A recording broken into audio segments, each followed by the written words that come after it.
Haleluya. Turashima Imana kuko kandi dusuye kuba kuri no musozi w'ikarigari. Subiye kandi gukumbura ikarigari. Namakungu. Kumbura hano hantu biteye ubwo. Kundi karigari kabisa. Kandi ndakini pakundi. Ni gitaramo gusa. Amen. Gitaramo cyo kuri no musozi. Ndashimana rero kuko yaturonkeye uburyo bwo kuza gutaramana namwe twabiteguye byihuse.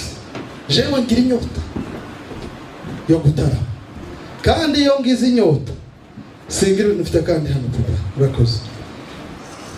Iyo ngize inyota ni nka kurya nyine umuntu afite inyota y'amazi ntuzi utegereza. Uwo mwanya uza wihutira ahantu ushobora kuyabona. Ubu nyine batugiriye neza ino ifrigo zini wacu uzugenda ugashiraho igikombe gutya. Tibuzite nawe se ugashiraho igikombe amazi akamaza konje ameze neza ukagotomera umwana. Amen. Niko naje yo nkumbuye kuza gutarama hano. Sinza nibuka ko ndi pastor wa paroisse, sinza nibuka ko ndi bishop iri wacu, ndanambwira wacu tundazi no gutarama. Amen. Ndashimana kuko nabaza twemera kandi akatwara. Imana ishimwe ku bwanyu itorero ry'Imana. Turashimiye kuko tubonye mwaragutse. Umunsi umwe ivy'abarokore nyine mugani w'abantu b'ADPR bizabishaka hamwe kugenda bimera nk'ivy'abantu badafite kubwenge bwose. Siko se bizabimera. Twataramye muri basement y'uno mugabo.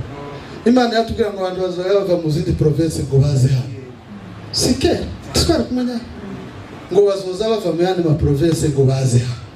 Ikanisa rizago. Bwana sifiwe. Imana ishimwe kwirimo yagura umurimo wayo. Kandi tiwagure gusa kuko umubari. Iwagure mu mwuka no mu mitima yawe. Amen. Bwana sifiwe. Tinaguke gusa ngo mushaki indi sale nini. Naguke no mu mitima mu buryo bwo kwakira gakiza ko mwana. Imana ishimwe cyane. Nazanye n'abashitsi bene data, inshuti zanje magara, abantu nkunda nari nkumbuye imyaka myinshi. Kubwiyo mpamvu namwe ngize ngo naje ndamukumbuye. Sasa babwira irindi jambo rimwe. Buriya iyi paruwasi nubwo ititwa Goshene ariko nije wihagarariye. Bwana asifiwe. Haleluya. Mukaza mushaka ibintu byose bibanze bihindura amazina. Oyaye. Hano naho ndahahaga iyi ni paruwasi yaje nayo. Muyimenye n'ubuherano. Bwana asifiwe. Naza numva two kwigisha twese. Muko murabona uya mukozi w'Imana uri hano mwungeri akamata habi. Twovuga iminota 10 nagiye Vancouver duterana amasaha 2 tubwiriza abantu 8 twese turabwiriza. Jambo ry'Imana riravuga kandi turanezerwa twena ngo gusa. None ko muraga ngo nyine twovuga iminota 10 twese two kwigisha. Bwana sifiwe. Mwunge nawe nubona kanya baba uvuge tune gutaha. Ngiye kuvuga amagambo nk'iminota ingahe kandi ndamanya avuga nirukanga kugira ngo mpereze abantu umwanya mwene data kubera ko mukumbuye naje shaka kumumva ko ndashaka ngo ari uvuga jewe ncaceke tegera. Ndashimiye kuko uri hano mukozi w'Imana. Uyu mugabo yanyereye imbuto ndi umuhungu muto ariko ndangiza Imana muri we. Bwana sifiwe. Icugihe nawe yarakiri umusore muto avuye kuri campus Butare ariko akuza Imana bifatika. Amen. Kicumva ko yageze hano nagize amatsiko yo kumenya ko akiri ibere wa undi ne narabonye ukundi Imana. Ngo mubone sanga ntigeze ahinduka. Yagize utuvi gusa mu mutwe ariko ibindi byose biracari zahi. Bwana zifi. Nawe yambonye ntaragira uruharangi. Siko yewe. Ndumuntu muto y'imyaka. Ndari muremure gana ntarahura n'ingoko ziri. Ariko ndashimye Imana kuko iduhuje kuri uno musozi. Itangiriro murongo wa 9a hanyuma usome na 14. Umugisha. Bwana sifiwe. Izagura izina ryawe kandi abazagusabira umugisha nabo nzabayesha umugisha.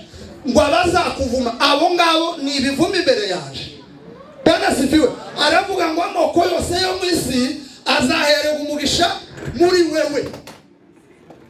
Kandi tukuze. Ko murumva garanti Imana hayimuhereza. Ko murumva Imana yamubwira wewe gusa haguruka uva iwanyu usige inzu ya so na bene wanyu numara ugende mbwiga uzokwereka naje hasigaye ngibi uzogukorera. Reka nsoma ako kantu. Imana yaramubwiye icyambere, yamubwira ngo nzaguhindura ubwoko bukomeye. Ryo ni isezerano rya mbere Imana yaba yimusezeranyije. Bwana sifiwe. Icya kabiri iramubwira ngo jewe Imana azaguhereza umugisha. Ariko Imana ni igitangaza, zaguhereza umugisha. Ikindi cya gatatu Imana iramubwira ngo zogeze izina ryawe. Izina ryawe nzari making to be known to every single corner of the world. Tiwaruzwi waruwo munsi yo hasi, ariko ico ngiye guko zogeze izina ryawe bazarivuga, rizamenyeka, uzahitika, uzabikirangirira abantu bategeze kumenya. Bwana sifiwe. Ikesho yari kugira gusa ngo Abraham akora uko Imana yamubwiye, yubahirize condition z'Imana. Bwana sifiwe. Ikosa ryamariba ku murongo wa 5. Amen. Somera umurongo wa 5. Ninde ufite Bibiliya yaso? Soma papa.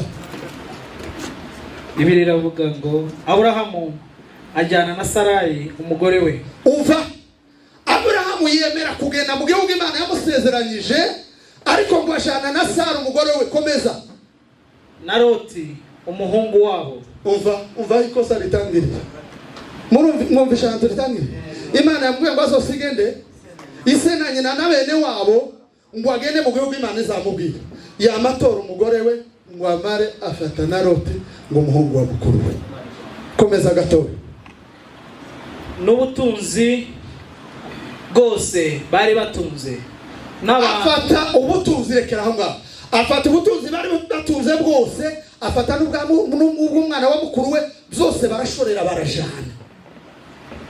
Bibiliya ijambo ry'Imana riravuga ngo bakigenda ngo bakivaho bari batuye ngo iharane. Bwana sifiwe. Ngo ahari hakurikiyeho batahiye ni Kanani, hari bugufi bw'iwabo aho bari bagiye. Ngo bashike kubera ko kera Abrahamu yishe principe y'Imana, tiyaruhamenya ko yashitse. Bwana sifiwe. Araza arazunguruka muri cya gihugu Imana yabwiye ngo zamuheramo umugisha. Imana iyo ntimeze nk'aba yabonye ko yishe principe yayo iramwihorera, araza ngo aratambuka. Bibiliya iravuga ngo atumbereza ku misozi y'Inegebu. Ngo baruhizarira batera iyo bari haragiye. Ariko abantu bari mu masezerano y'Imana ukuntu mwizarira bafashe inzara ngwira barya, batumuhamagaro w'Imana, batizira y'Imana, batangira kugenda beregeza ahandi Imana itangira babwiye. Yego. Ngo bashike muri cya gihugu Abraham arabesha. Abwira umugore we, arambwira ati iki gihugu cy'abanyamahanga twajemo, dore umugore mwiza, kandi aba batindi simbize, nuvuga ko umugore wanje nozo ubiziranga, uzuvuga yuko uri mushiki wanje, naje nibambaza naje zavyemeza. Mwumve iyo tutaha tugendera mu bushake bw'Imana, ibyo tuzaduhura nabyo. Buriya intambara nyinshi zidukubita ntabwo ari uko Imana yadutaye, ntabwo ari uko Imana utadushaka, ahubwo nitwe twavuye mu murongo w'Imana, nitwe twavuye mu bushake bw'Imana, bigatuma Imana itureka ngo tugende tuzera. Bibiliya ivuga ngo Abisirayeli bamaze gucumura mu butayu, bamaze kuva ku Imana yabasezeranyije, Imana ngo irabareba ati basha namwe ubutayu muzobutindamo. Bwana sifiwe. Muzobutindamo, muzobushiriramo, nta numwe muri mwebwe usibye Yoshua na Kalebu, abandi mwese muzopfira. Ngo bakazunguruka ngo bagira bakabona ngo baserutse ahandi kandi bari bari. Amina. Iki gihugu ni Kigali we. Nukokosa. Iki gihugu ni kinini, urabona? Reba. Kitegereza urangiza ushime aho ushima ugenda, ariko ndagusaze ngo jewe nawe dutandukane. Bwana sifiwe.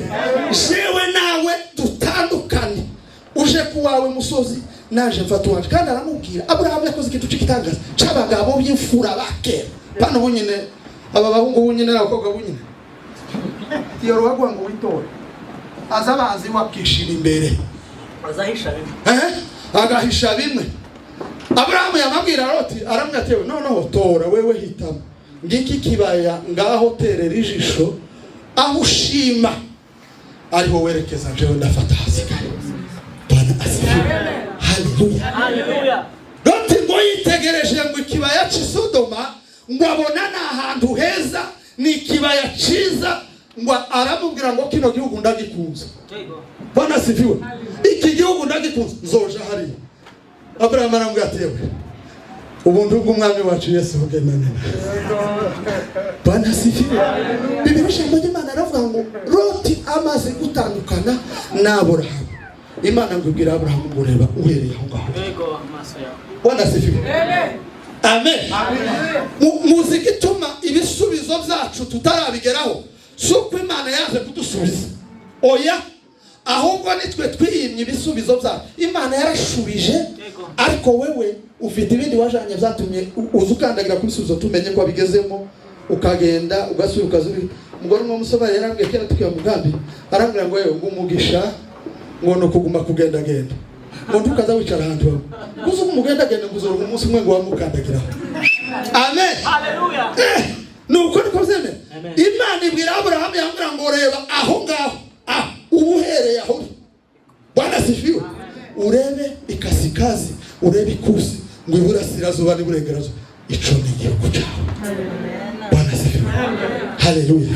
Muvandi, ibisubizo byawe biri ruhande rwawe.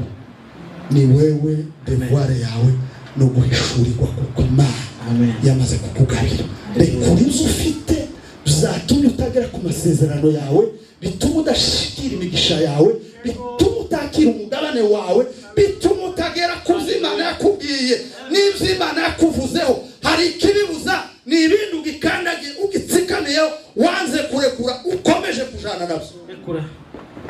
Rekura mu izina rya Yesu, tandukana nizo kugira ngo ukandagire ku mugisha wawe. Imana iduhe umugisha. Amen.